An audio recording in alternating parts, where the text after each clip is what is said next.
It's on here now. The goalkeeper's beaten, and South Africa have done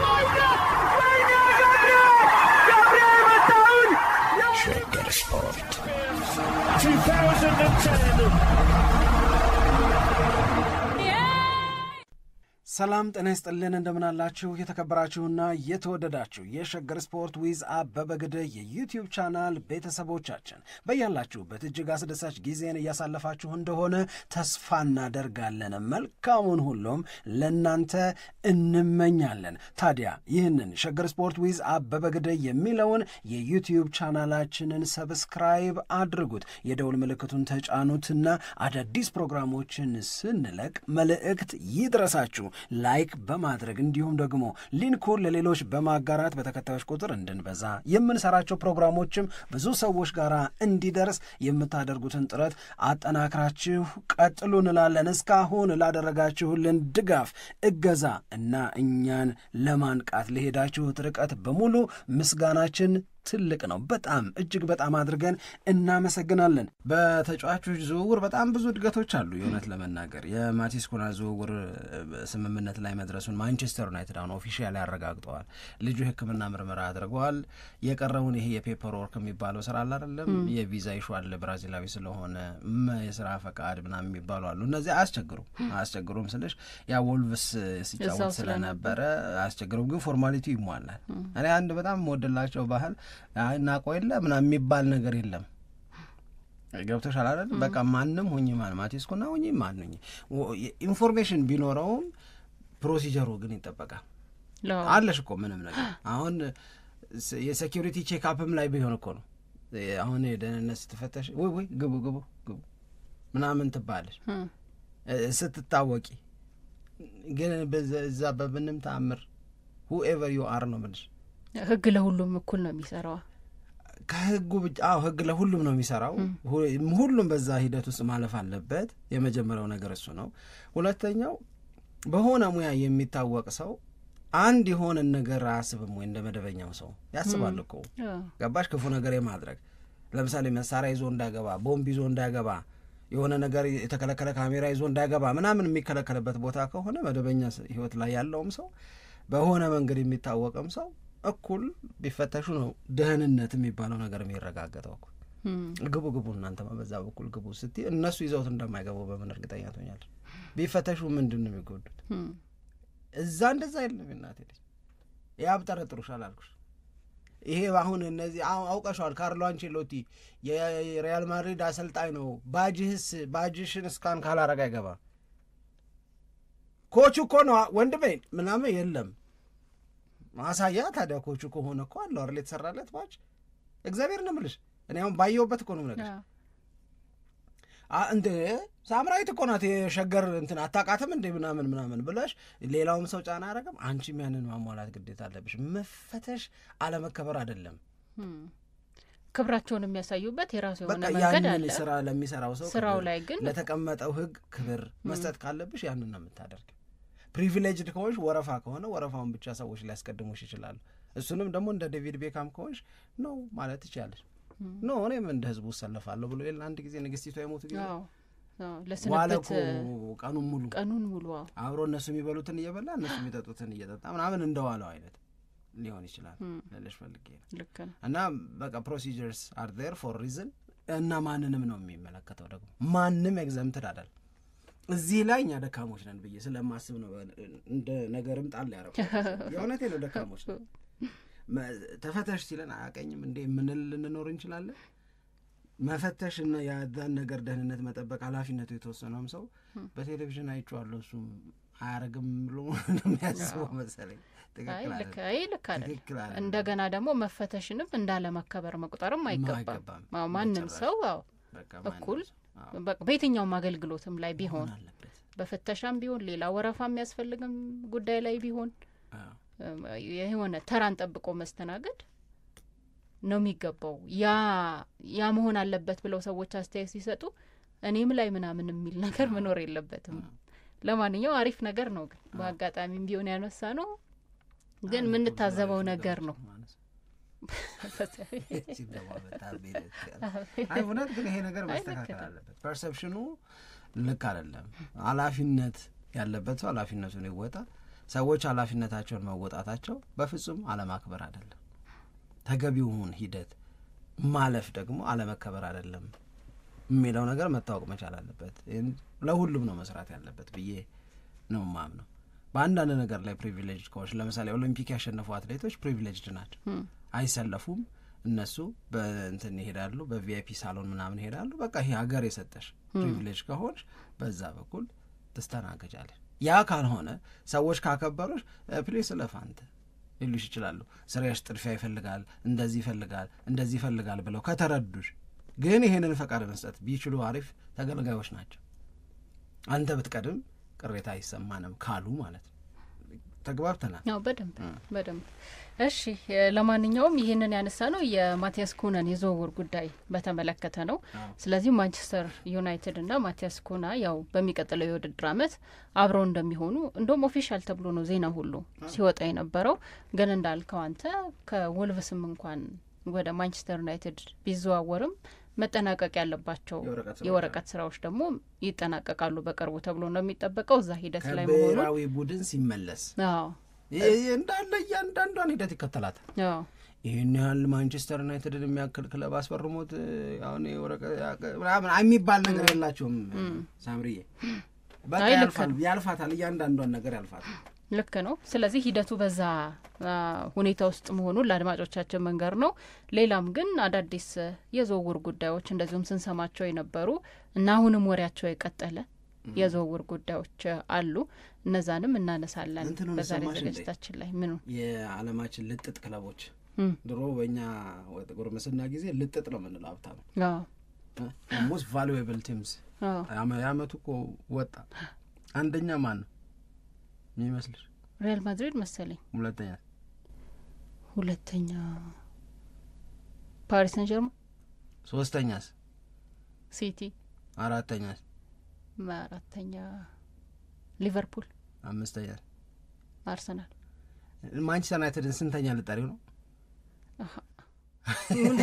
ጌታ ያመጣዋል እንደዚህ በዳ ጭንቅ ውስጥ ነው ምናምን እያልክ ታብራራልኝ ከርማ። አሁን ደግሞ ጥሪት ላይ ስንተኛ ነው የምጠሪው? እስከ 10 ውስጥ ይኖራል ብዬ ገምታለሁ። ሁለተኛ ነው አይገርምሽ? የመቼ ነው? ያሁኑ ነው 2024 ያሁኑ በጣም እንትን የሆነው ምን ይሄ ወደ ሜዳ ላይ ስኬት ምናምን ባይኖርም ይሄ አንዳንድ የሚባል ጥቅስ ለካ እውነት ይሰራል። አንዳንድ ክላሲስ ፐርማነንት የሚባል ነገር አለ አይደል? በቃ ይሄ ክብር ዘላቂ ነው። የእውነት ለመናገር ክብር ነው ብር የሚሆነው ምንም ጥያቄ የለውም። ማንቸስተር ዩናይትድ ሁለተኛው የዓለማችን the most valuable team ሆኗል ሪያል ማድሪድን ተከትሎ።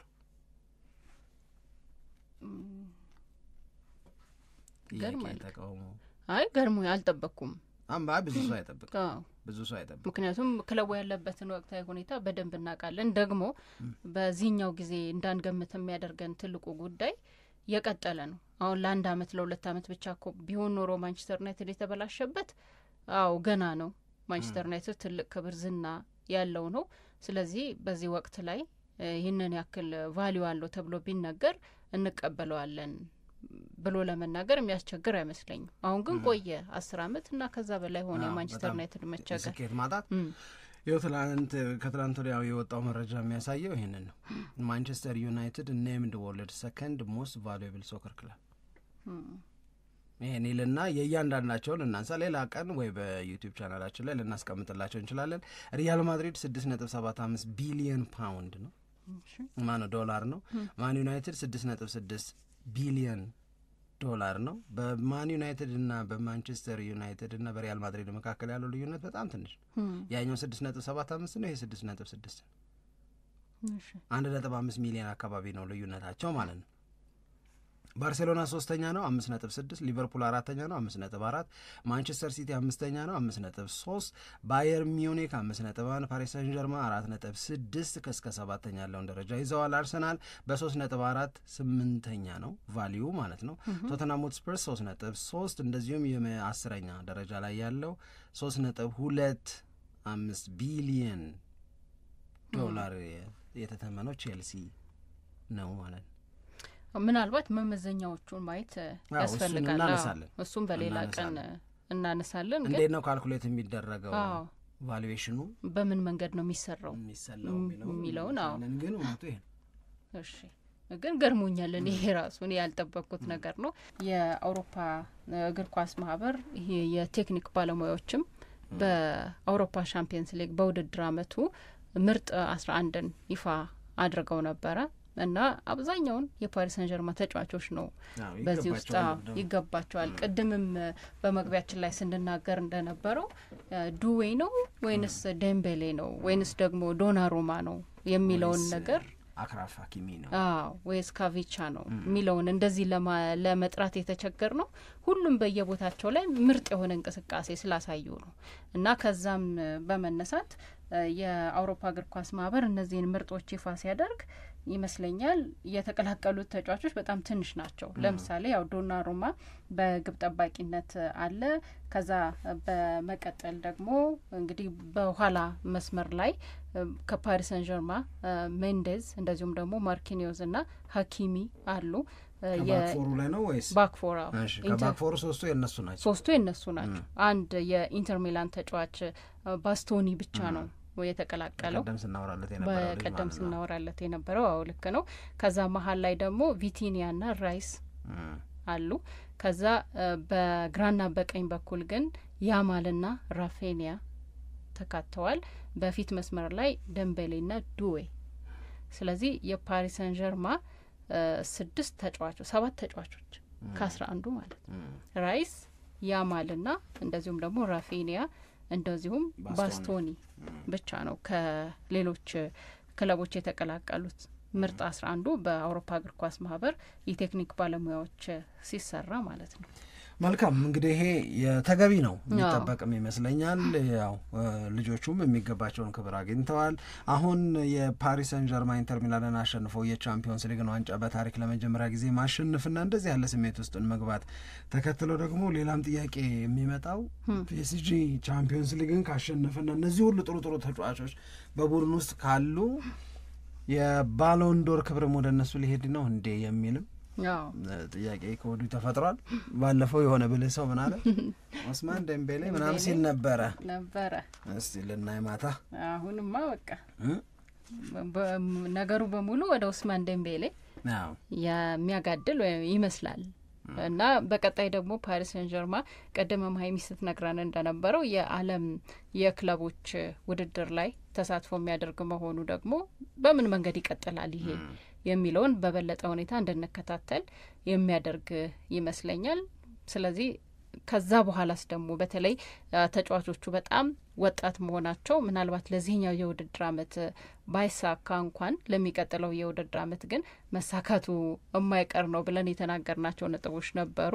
ግን በፓሪስ ሰን ጀርማ በኩል በዚህኛው የውድድር አመት ቀድመው አሳክተዋል እና የልጆቹ ወጣትነት ለተደጋጋሚ ድልም ደግሞ እንድናጫቸው የሚያደርግ ይመስለኛል እኔም ሳስበው። መልካም እንግዲህ በአሁን ከጨረስን የፒኤስጂን ጉዳይ አይበቃ ነው ምጨምረዋል እኔ የለኝም። እሺ ወደ ሌሎች ጉዳዮች ደግሞ ማለት ነው። ከዝውውር ጋር በተያያዘ ምን አዳዲስ ነገሮች አሉ የሚል ጥያቄ ስላለ እነዛን ጥያቄዎች እናነሳለን። የብሩኖ ፈርናንዴዝ ብዙ እድገት የለውም። ሩበን አሞሪም አሁንም ድረስ ብሩኖ ፈርናንዴዝ በማንቸስተር ዩናይትድ እንዲቆይ እንደሚፈልግ ይናገራል። እኔ የምረዳው ግን አሞሪም ባለው መንገድ አይደለም። ማንቸስተር ዩናይትድ ሩበን አሞሪም እንደተናገረው ሳይሆን ብሩኖ ፈርናንዴዝን የእውነት አልሂላል የተባለው የሳውዲው ክለብ በ100 ሚሊዮን ፓውንድ የሚወስድለት ከሆነ ነገሮች በዛ መንገድ እንዲጠናቀቁ የሚፈልግ ይመስለኛል። ግን ከማለቁ በፊት ቢወስዱልንማ አሪፍ ነው ምናምን ስለማይባል ገብቶሻል። የኔ አረዳድ ነው ስለማይባል ነው እንጂ እንደዛ ያለው በ100 ሚሊዮን ፓውንድ በዚህ ወቅት ማንቸስተር ዩናይትድ ለብሩኖ ፈርናንዴዝ ዝውውር የሚያገኝ ከሆነ አይኑን ማሸት አለበት ብለን አናምንም ስንል ነበረ። ነገሮች ግን አሁንም ስራ ላይ ናቸው ብዬ ነው ማምነው ነው። እንደውም ኤጀንቱ ማቴሪያላይዝ ለማድረግ ልክ ነው። የብሩኖ ፈርናንዴዝ ኤጀንት ወደ አውሮፓ ተመልሷል የሚሉ መረጃዎችም ወጥተዋል። ያው ወደ ሳውዲ ከሄደ በኋላ ከአልሂላል ጋር ንግግሮችን ለማድረግ ሳውዲ አረቢያ ነው የነበሩት። አሁን ደግሞ ተመልሰዋል እና ምናልባትም ከዝውውሩ ጋር በተያያዘ ሌሎች የብሩኖ ፈርናንዴዝ የብሔራዊ ቡድንም ሆነ እንደዚሁ የክለብ የቡድን ጓደኞች ይሄንን ኦፈር እንዲቀበል ምክራቸውን እየለገሱት ነው የሚል መረጃዎችንም አይቼ ነበር እና ምናልባት እንግዲህ ብሩኖ ፈርናንዴዝ በራሱ የሚወስነው ነገር እንዳለ ሆኖ ግን ከተለያየ አቅጣጫም ደግሞ ሀሳቦች እየተሰጡ ነው። ቀላል ገንዘብ አይደለም። በተለይ ደግሞ እሱ ባለበት የእድሜ ሁኔታ ላይ እንደገና በሚቀጥለው የውድድር አመት ደግሞ ከራሱ ከሳውዲ አረቢያ ክለቦችም ቢሆን ይህንን አይነት ኦፈር ማግኘቱን እርግጠኛ ሆኖ መናገር አይቻልም። አሁን ይሄ የዓለም የክለቦች ጨዋታ መኖሩ ውድድር ዋንጫ ጨዋታ መኖሩ ብዙ ነገሮችን በአልሂላል በኩል እንዲያስተካክል ትልቅ እርምጃ እንዲወስድ አድርጎታል የሚሉ መረጃዎችም እየወጡ ስለሆነ ድጋሚ የማያገኘው እድል ነው የቀረበለትና ይህንን ነገር መቀበል አለበት የሚሉ ብዙ አስተያየቶች አሉ ለብሩኖ ፈርናንዴዝ በማሰብ። አዎ እሱ እንደተጠበቀ ሆኖ ግን አንዳንዴ ለዚህ ዓለም ዋንጫ ለሚባለው ነገር ክለቦች ምን ያህል ትኩረት እንደሰጡት እኮ መታየበት ነው። አሁን ለዓለም ዋንጫው እንዲደርስላቸው ነው የሚፈልጉት እነሱ። በነገራችን ላይ እሱን የሚያስፈርሙ ከሆነ እሱን ይዘው ካልሆነ ደግሞ ባሏቸው ተጫዋቾች ሪያል ማድሪድን ከሚገጥሙ ክለቦች መካከል አንደኛው አልሂላል በምድብ ማጣሪያው ላይ ይገናኛሉ እና ብሩኖ ፈርናንዴዝ በዚህን ያህል መጠን የተፈለገው ለዓለም ዋንጫ ተሳታፊ ክለቦች ሲባል ለ10 ቀን ቀደም ብሎ ለብቻው የሚከፈት የዝውውር መስኮት የተዘጋጀው የዓለም ዋንጫው በጣም አሪፍ እንዲሆን የዓለም ዋንጫው ሳቢ እንዲሆን ትልልቅ ተጫዋቾች ያሉበት ትልልቅ ፉክክር የሚታይበት እንዲሆን ለማድረግ ነው ተብሏል። ይህንንም እናውቃለን። እንደውም በቀደም ለተሰበር ዜና ተብሎ የተነገረው አርብ ዕለት የትሬንት አሌክሳንደር አርኖልድ ወደ ሪያል ማድሪድ የሚያደርገው ጉዞ እኮ የዚሁ አካል እኮ ነው ሳምሪ። ትሬንት አሌክሳንደር አርኖልድ ከሊቨርፑል ጋር ሰኔ 30 ኮንትራቱን ይጨርሳል። ሊቨርፑል ምንም አይነት መብት በዚህ ተጫዋች ዙሪያ አይኖረውም። ከዛ በኋላ ይሄ ተጫዋች ሰኔ 30 ላይ ኮንትራቱን የሚጨርሰው ትሬንት አሌክሳንደር አርኖልድ ሪያል ማድሪድ ለዓለም ዋንጫው ሲጫወት እንዲጠቀምበት ስለፈለገ ብቻ ለሊቨርፑል 10 ሚሊዮን ዩሮ ሊከፍል ነው። አሁን አንዳንድ ነገሮችን ስነግርሽ ይገርምሻል፣ ለእኔ ስለገረመኝ ይገርምሻል ብዬ ገምታለሁ። የመጀመሪያው ነገር ትሬንት አሌክሳንደር አርኖልድ ከሰኔ 30 በኋላ ቤሳቤስቲን የማይከፈልበት ተጫዋች ይሆናል። እስከ ሰኔ 30 ድረስ መታገስ ሪያል ማድሪድን ምንም የሚያሳጣው ነገር አልነበረም። ከሰኔ 30 በኋላ ለሊቨርፑል የሚከፍለውን 10 ሚሊዮን ዩሮ ሳይከፍል ትሬንት አሌክሳንደር አርኖልድን የራሱ ማድረግ ይችላል። ነገር ግን የዓለም ዋንጫው መቼ ነው የሚጀምረው? በ15 አካባቢ ይጀምራል ሰኔ። ስለዚህ ያን ጊዜ ሲጀመር ምን አይነት ጨዋታዎች ይደረጋሉ? 3 የምድብ ማጣሪያ ጨዋታዎች ይደረጋሉ። እስከ መቼ? እስከ ሰኔ 30 ድረስ። እስከ ሰኔ 30 የሚደረጉት የዓለም ዋንጫ 3 የምድብ ማጣሪያ ጨዋታዎች ሪያል ማድሪድ በጣም ቀላል ክለቦች ናቸው የሚገጥሙት፣ እንደ አልሂላል፣ አርቢ ላይፕሲጅ እና ምናምን እንደዚህ በጣም አንዱን ደግሞ ጭራሽ ስሙን እንኳን የማይታወቅ ክለብ ነው የሚገጥሙት። ስለዚህ እነዚህን ክለቦች በሚገጥምበት ጨዋታ ላይ ትሬንት አሌክሳንደር አርኖልድን ለማካተት በቡድኑ ሲል ነው 10 ሚሊዮን የከፈለው እንጂ ከዛም በኋላ ፊፋ እድል ሰጥቷል። የምድብ ማጣሪያው ጨዋታ ድረስ ተጫዋቾችን ስታስመዘግቡ ቀነ ገደብ ብሎ አስቀምጧል። ከዛ በኋላ ደግሞ ለሚኖረው የጥሎ ማለፍ ጨዋታዎች ተጫዋቾችን የማስመዝገብ ተጨማሪ እድል ስላለ ያኔ ማድረግ ይችል ነበር። ለእነዚህ የግሩፕ ስቴጅ ጨዋታዎች ቢቶ ያለ አርኖልድ አልሂላልን አያሸንፍም እንዴ ማድሪድ? አሁን በምድቡ የተደለደሉትን ሌሎች ክለቦች አያሸንፋቸውም? ያሸንፋቸዋል። ያለ አርኖልድ ድጋፍ ነው የምልሽ። ግን በቃ ፎከስ ማድረግ ስለሚፈልጉ የትኩረት አድርገው መጫወት ስለሚፈልጉ ውድድሩ በጣም ትልቅ ምናምን ስለሆነ 10 ሚሊዮን ለ3 ጨዋታ በቃ በ3 ጨዋታ ላይ እንዲሳተፍ ለማድረግ እና ሊቨርፑል ባዶ እጁን እንዳይቀር አደረገው። አሁን የአርኖልድን ያነሳውበት ዋነኛው ምክንያት ከብሩኖ ፈርናንዴዝ ጋር ተቀራራቢ ነገር አለው። ሃው ማች ክለቦች ኮሚትድ እንደሆኑ ለዚህ ለመጪው የዓለም ዋንጫ የሚያሳይ ነው። አልሂላልም 100 ሚሊዮን ላውጣ ሲል ማንቸስተር ዩናይትድ እና ብሩኖ ፈርናንዴዝ መካከል ያለው ውል ይሰበርልኝ እና ትልቅ ጥያቄ አንስቶ ነበር እዚህ አትሌቲክ ላይ። ለምሳሌ ለማንቸስተር ዩናይትድ ያስተዋይ የሚባለው ውሳኔ የበሳል ወይ ምርጥ የሚባለው ውሳኔ ምን ማድረግ ነው? 100 ሚሊዮኑን ተቀብሎ ፈርናንዴዝን መሸኘት ነው ወይስ በእግር ኳስ በሜዳ ውስጥ ፉክክር ይሄን ያህል እየተጎዳው ለምንድነው ብሩኖ ፈርናንዴዝን አሳልፌ የምሰጠው ብሎ ልጁን ለሚቀጥለው የውድድር ዓመትን በዩናይትድ ቤት እንዲቆይ ማድረግ ነው? የትኛው ነው ያስተዋይ ሰው ውሳኔ? ሳምሪ ላንቺም ልጠይቅሽ። እኔ ለብሩኖ ፈርናንዴዝ ባለፈውም ስናነሳው ነበረ፣ ለራሱም የሚጠቀምበት ነው። ከማንቸስተር ዩናይትድ ጋራ ከዚህ በኋላ በምን ያክል ዓመት ይቆያል የሚለው ሌላ የሚያነጋግር ነገር ነው። ግን ለማንቸስተር ዩናይትድም እንደዚሁም ደግሞ ለራሱም ሲባል የተሻለ ኦፈር ነው የቀረበለት ብዬ ነው የማስበው እና ብሩኖ ፈርናንዴዝ ምንም ጥርጥር የለውም በዚህኛው የውድድር ዓመት በሌላ በተሟላ ቡድን ውስጥ ሆኖ ቢሆን ኖሮ በጣም የተለየ ነገር ነበር የሚያሳየው እንቅስቃሴ ብዬ ነው የማስበው። ምክንያቱም አሁን በተዳከመ ማንቸስተር ዩናይትድ ቤት ውስጥም ሆኖ እንኳን ያሳየው እንቅስቃሴ በጣም ጎበዝ ከሚባሉት ጋር የሚስተካከል ነው። በሪከርድ ደረጃም ስናነሳቸው የነበሩ ነጥቦች አሉ። ባልተሟላ ሁኔታ ያልኩት ለዛ ነው። ምክንያቱም ሌሎቹ ከሱ እኩል የምንጠራቸው ተጫዋቾች በሌሎች የቡድን ጓደኞቻቸው የሚያገኙት ድጋፍ፣ እገዛ፣ አጠቃላይ ቡድኑ የተገነባበት መንገድም ትልቅ ስለነበር ወይም የተሻለ ስለነበረ ብሩኖ ፈርናንዴዝን ከሚያገኘው ሌላ እገዛ ጋር ስታነጻጽረው አብሮ መሄድ አይደለም። ስለዚህ ብሩኖ ፈርናንዴዝ ጥሩ ተጫዋች ነው፣ ምንም ጥርጥር የለውም። ግን ደግሞ እንግዲህ በሚቀጥለው የውድድር ዓመት ምን ሊፈጠር እንደሚችል አናውቅም። አሁንም ቢሆን ማንቸስተር ዩናይትድ ቤት ያለው ነገር ሙሉ ለሙሉ ተስተካክሎ በጣም ትልቅ ተፎካካሪ ማንቸስተር ዩናይትድ በሚቀጥለው የውድድር ዓመት እናያለን ነው የሚለው ላይ ጥያቄ የሚያነሱ ሰዎች አሉ። አንተ እንኳን የመጨረሻው ነው የመቸገር ጊዜ ነው የምትለው አይደል? አሁን ማስታወስ ለማንፈልግ ለወረሽ እንዴት መጣልሽ የኛው ሐሳቤ ማለት ነው። አይ ይቸገራል የሚሉ ሰዎች አሉ ብዬ ሳወራ አንተ በተደጋጋሚ የምትለው ነገር ደግሞ ትዝ አለኝ። አዎ የዘንድሮ የውድድር ዓመትን ያህል ይቸገራል ብዬ አሁንም አላምንም። ለመጨረሻ ጊዜ የማንቸስተር ዩናይትድ የችግር ጊዜ አልፏል ብዬ አምናለሁ። ኮሚትድ ይሆናሉ ክለቡ። ለምሳሌ ማቲስ ኩና ዝውውር የሚነግረኝ ነገር እንደዛ ነው። ሌሎች ተጨማሪ ዝውውሮች ይደረጋሉ። እነዛ የሚደረጉት ዝውውሮች ማንቸስተር ዩናይትድን ወደ ተሻለ ቡድንነት ወደ ተሻለ ተፎካካሪነት እንደሚያመጡት ነው የሚሰማኝ። አሁን ያቋም ለውጥ አላደረኩም። ግን ጥያቄው የነበረው ለማንቸስተር ዩናይትድ ነው። ለብሩኖ ፈርናንዴዝ ያው የቢዝነስ ዲሲሽን ነው የሚሆነው። ወይም እሱ እድሉን ሰጠ ለማንቸስተር ዩናይትድ ገንዘብ እንደሚያስፈልገው ስለሚያውቅ ገንዘብን እንሸጣችሁ ማግኘት ከፈለጋችሁ አሞኬ ዊዛት ተባባሪ ይሆናል ነው። ሜዳ ላይ የምትሰጠን አገልግሎት ይበልጥብናል ካላችሁ ደግሞ ካለቀቃችሁኝ አለለም ለማገልገል ደግሞ ዝግጁ ነኝ። ውሳኔው የእናንተ ይሁን ብሏል።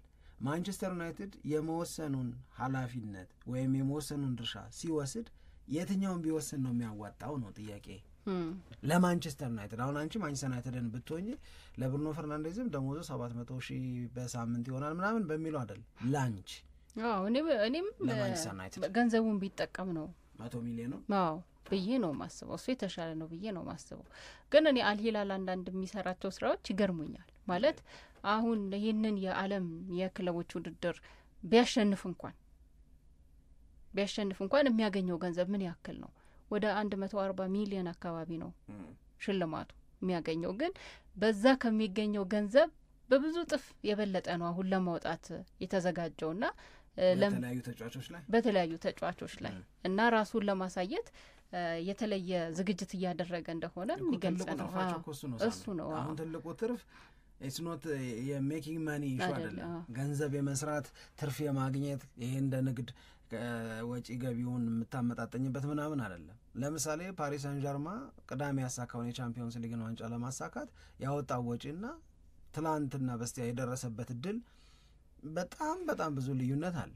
ነገር ግን ስለ ታሪክ ስታነሺ ከዚህ በኋላ የአውሮፓ ቻምፒዮንስ ሊግን ማሸነፍ የቻለ እየተባለ ሲጠራ በዛ ክላስ ላይ በዛ ደረጃ ላይ መድረሱ የሚያመጡለት ተከታታይ ነገሮች አሉ። ያንን ማሳካት ነው የሚፈልጉት። አሁን አልሂላል የዓለም የክለቦች ዋንጫ ላይ በጣም ጥሩ ፐርፎርም ቢያደርግ ግሎባሊ ምን ያህል እየታወቀ ሊመጣ እንደሚችል አስቢ። ይህንን መታወቅ ይህንን የሆነ ስፍራ መያዝ በዓለም እግር ኳስ ውስጥ በዓለም የክለቦች ውድድር ላይ የሆነ ስፍራ መያዝን ይፈልጋሉ። ማንም እየመጣ የሚወግረው እንዲሆን አይፈልጉም። ስለዚህ ዋንጫ መብላት ታዩ ዋንጫ በልቶ በሻምፒዮንነት የሚያገኘው ምናምን ነገር ታዩ እነሱ ሲጀምር የገንዘብ ኢሹ የለባቸው። ነገር ግን እግር ኳስን አስ ሴንተር ኦፍ አቴንሽን ተጠቅመው መገንባት የሚፈልጉት ነገር አለ። ስለዚህ ያ ነገር እንዲሳካ ይፈልጋሉ። አሁን ዓለም የክለቦችን ውድድር ያያል። ሲያይ አልሂላልን ያደካማው የሳውዲ ክለብ እንዲለው አይፈልግም። የምድብ ማጣሪያውን አልፎ ራውንድ ኦፍ 16 ከገባ ከራውንድ ኦፍ 16 ኳርተር ፋይናል ምናምን ከገባ በጣም ሰለብሬት የሚያደርጉት ነገር ሊሆን ይችላል። ስለዚህ ምን መስለን እንታይ እንዴት ሆነን እንቅረብ የሚለው ነው እንጂ የሚያስጨንቃቸው ያወጣነው እና ይሄንን በማድረግ የምናስገባው ብለው እንደ ነጋዴ አያስቡትም። ገብቶሻል? ይሄ እንትንን የመፍጠር በቃ ታሪክ ሽሚያበው ኢሜጁን የማስተካከል የማሳየት የማይረሳ ክለብ እንደሆነ ለማሳየት ለዓለም በጣም ትልቅ ጥረት እያደረጉ እንደው ቢያንስ ዋንጫ ማንሳቱን ትተው ይሄ ጠንካራ ተፎካካሪ የሚባለው አሁን በእንትን ካሰብሽው እኮ አሁን ባልነው መንገድ ካሰብነው እኮ የትኛውም የሊግ አሸናፊ የትኛውም ውድድር አሸናፊ ውድድሩን ለማሸነፍ ያወጣው ወጪና ውድድሩን ሲያሸንፍ የሚያገኘው ሽልማት እኮ ተመጣጥነው አይመጣጠንም። ልክ ነው፣ በጭራሽ አይመጣጠንም። ሊቨርፑል አሁን የሚደርሰው ገንዘብ ስንት ነው ብለሽ ብታወጪው ሊቨርፑል የሚያገኘው አርሰናል የሚያገኘው እያንዳንዱ እኮ ተቀምጦልሻል ከነ ሳንቲም። ሊቨርፑል ይሄንን ዋንጫ ለማሸነፍ ካወጣው ጋራ እዚህ ገባ የምትይው አይደለም። ገብቶሻል? ግን ይሄ አሸናፊው ሻምፒዮኑ ተፎካካሪው ምናምን ስትባይ በጣም ለረጅም ዓመት አብረውሽ የሚሰሩ ድርጅቶች ይኖራሉ። ዛት ሜክስ እነሱን ፕሮፊታብል የሚያደርጋቸው እሱ ክብሩ ይበልጣል ከብሩ ብለው ነው የሚሰሩት። ክብሩ ደግሞ ብሩን ያመጣዋል በእርግጠኝነት። ይሄ በውድድር በሚገኝ የሽልማት ገንዘብ ሳይሆን በሰፊው ጨዋታዎቻቸው በቴሌቪዥን መታየት ይፈልጋሉ። በቴሌቪዥን ሲታይ በጣም ብዙ ገንዘብ አለ። ማሊያዎቻቸውን ስፖንሰር ያደርጋሉ፣ ስቴዲየሞቻቸውን ስፖንሰር ያደርጋሉ። በጣም ብዙ ብዙ ብዙ ነገር ይሆናል እና ግሎባሊ ፋን ቤዝሽም እየበዛ ይሄዳል። አሁን ትላንትና በስቲያ እኮ ፒኤስጂ ሲያሸንፍ አለችሽ እኮ ሀይሚ ስትናገር አሁን ያለችውን አስተውለሽው ከሆነ ትታውት የነበረው ወይ ለኳስ ግዴለሽ የነበሩት ሁሉ አደባባይ ወጣላለች። ድል ይሄንን ነው የሚያመጣልሽ። ይሄ ቤቱን ቆልፎ ወደ ሌላ ነገር እየተሳበ የነበረውን በሙሉ በሩን ከፍቶ እንዲወጣ ያደርገዋል። ድል ነው ይሄንን የሚያመጣው። ይሄ ነው ለፓሪስ ሰን ዠርሜን የበለጠ የሚያዋጣው። ግሎባል ፋን ቤዙን እያሰፋለት ይመጣል። ፒኤስጂን ያልወደዳል እንዴ? አሁን የአርሰናል ሆኖ በፒኤስጂ ተማረካለ፣ የዩናይትድ ሆኖ በፒኤስጂ ተማረካለ፣ የማድሪድ የባርሴሎና ደጋፊ ሆኖ ፒኤስጂን ግን አሴቲም በጣም ጥሩ ነው ያላል። ይሄ ማለት የገለልተኞችን ልብ ማሸነፍ ነው። ስለዚህ ገለልተኛው የራስሽ የሆነውማ የራስሽ ገለልተኛውን ማሸነፍ የምትችይበት ኳሊቲ ዴሊቨር ስታደርጊ ነገሽ የበለጠ ጠንካራ ይሆናል ልልሽ ፈልጌ ነው። ለዛ ነው በጣም ትልልቅ ክለቦች ጥንካሬ ቶሎ የማይበርደው። እሺ፣ ለማንኛውም ከዝውውር ጋር በተያያዘ ያሉት አዳዲስ መረጃዎች ምንድናቸው የሚለውን በተወሰነ መንገድ ለማየት ሞክረናል። በያላችሁበት መልካም ጊዜ ይሆንላችሁ። It's on here now, the goalkeeper's beaten, and South Africa have done